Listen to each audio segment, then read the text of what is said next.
reflects that. Thank you, Mr Speaker. The Honourable Damien O'Connor. Thank you, Mr Speaker, and I would like to firstly say that whether by good design or divine intervention, whatever, it is appropriate that this bill come into the House today after we have seen for a day or so down on the West Coast an operation which starts the process of re-entering the mine to try and firstly recover any of the bodies of the 29 men who may be in the drift, and to find out more information that may contribute to understanding what happened down almost 3 years ago down at Pike River.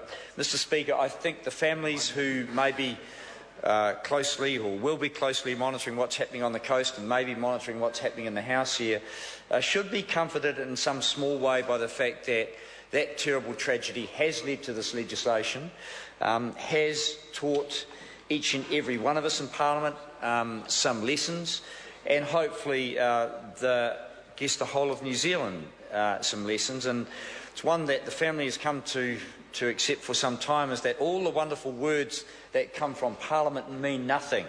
All the best legislation means nothing unless it's implemented with some sound minds, with some practical implementation, and with the proper level of resourcing.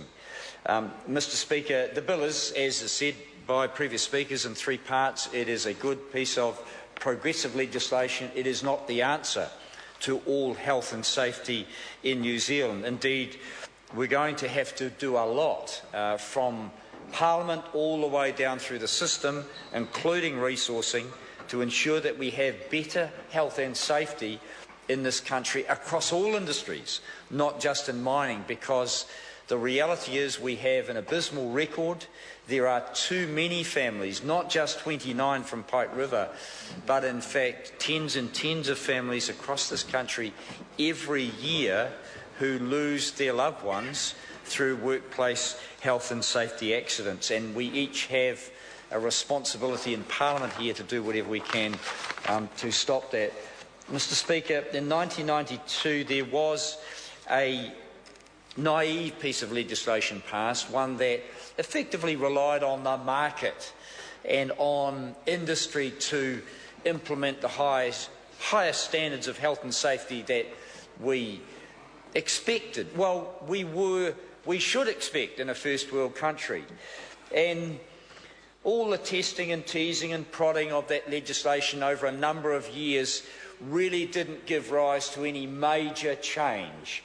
And a response I received from the Minister in 2010, prior to the terrible tragedy at Pike River, stated, and I'll quote this because it does reflect the attitude that prevailed from 1992 until 2010. It was that the legislation reflects the fact that employers, I'm talking about, are in a good position to understand the hazards arising in their workplace and are best placed to take steps to control them.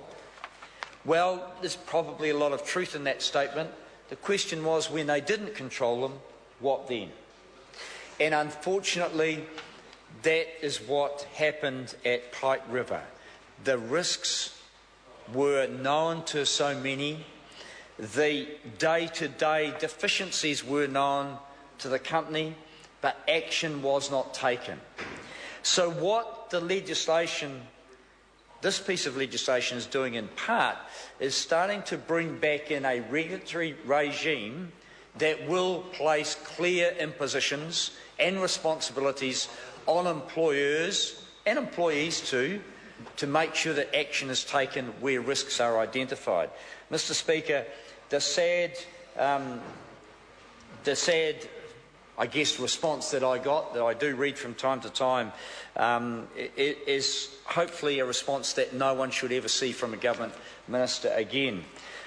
Mr Speaker, we've had a number of inquiries, the Royal Commission, we've had a long and agonising process for the families, and we have had some sound wisdom and lessons and recommendations come from that process. And as I say, the families should be comforted in some small way that their loss has not meant inaction. Their loss has not been, I guess, wasted in any way on the collective wisdom that should be brought to Parliament. And I acknowledge the government for getting on with the job of changing legislation. But if you go to the proposals for reform coming from the summary document here, one of the things that was said is that the tragedy was preventable. Quote, the Pike River tragedy was preventable, but administrative and regulatory reforms are urgently needed to reduce the likelihood of further tragedies. Now, we're almost 3 years on. I wouldn't call it urgent. It's taken some time. I acknowledge that the bill is here and there's some other stuff to come before Parliament. But, you know, we've been told these things. We've been told these things before. And it's the responsibility of any government, at this point it's the national government, to get on and do things in a more timely manner. Dare I say, there are some lessons around forestry that we are hearing on a regular basis, and we have yet to see action in that area. This legislation will help, but actually we will need more acute focus on forestry to prevent people being killed in that industry on a very regular basis. So the recommendations from the Pike River Royal Commission must be applied across the board. Urgent action is required. I do not want to have to, as a parliamentarian, face any more families with comfort, with my sympathy, with all the support I can offer, but not with the replacement of their loved person who has been killed in a workplace accident. The recommendations are sound, and I'm hoping that the government keeps to them. The next one that refers to the need for administrative reforms is oversight of health and safety planning should start early in the life cycle of a mining project. There are mining projects proposed, in fact, off Kaikoura, for example, deep sea drilling. We've got Bathurst on the west coast.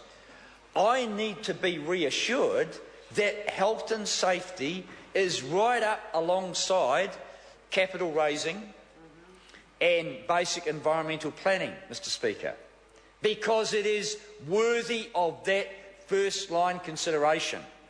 Unfortunately, what we saw is that everything else was planned for, and the lessons of Pike are clear. Everything else was planned for, but health and safety was just an add-on. It can't be like that.